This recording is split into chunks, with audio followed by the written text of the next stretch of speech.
Welcome to Some Kind of Science Dude.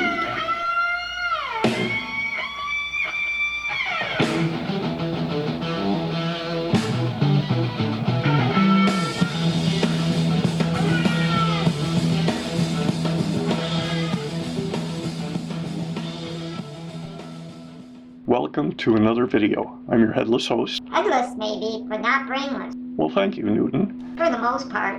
What's with the lab coat?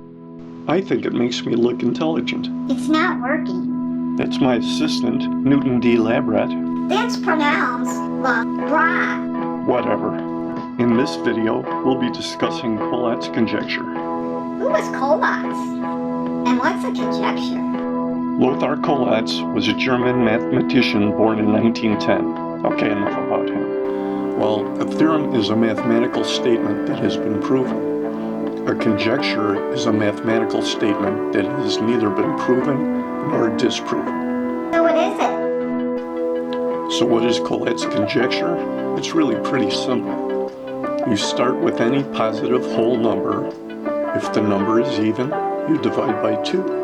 If the number is odd, multiply by 3, then add 1. And keep repeating the process until eventually the process ends up repeating the number sequence 4, 2, then 1. Let's start with a simple example. We'll take the number 5. 5 is odd, so you multiply by 3 and add 1. That gives you 16. That's even, so you divide by 2, you get 8. Divide by 2, you get 4. Divide by 2, you get 2. Divide by 2, you get 1.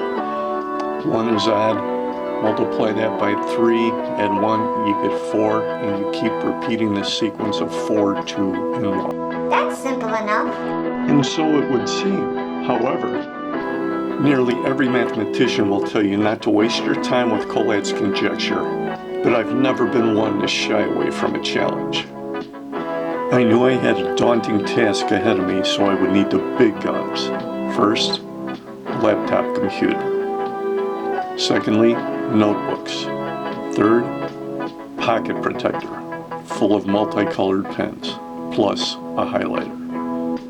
Now I was ready. I wrote a computer program using the Python language, whereby I would input a number, the program does all the calculations, lists the answers to every step, and gives me the final number of steps, and also graphs the equation.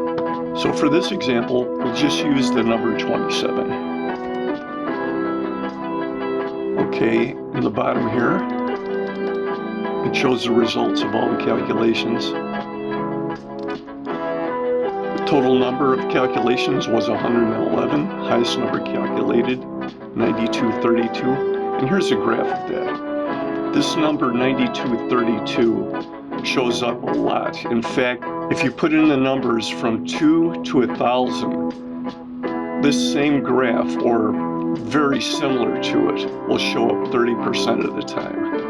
As you can see here, we have 6 different graphs, all that look pretty much the same, all different numbers, and they have the highest number is 9232. Again, like I said, it's very common. Not really sure why, except the Collatz program is so random. There are so many different ways of reaching that number. That's the only way I can explain it. And here's a graph of the biggest number I could think of off the top of my head, and it's Avogadro's number. And as you can see, when you have a crazy big number, all graphs will look exactly like this. So in conclusion, no one's been able to prove Collatz conjecture. Put in any number you want, and I pretty much guarantee it'll end up as 1 after all the calculations are done. Feel free to try it for yourself. I'll take a hard pass on that one. I'd like to thank all of my subscribers for their support. Yeah, thank both of them. The truth hurts.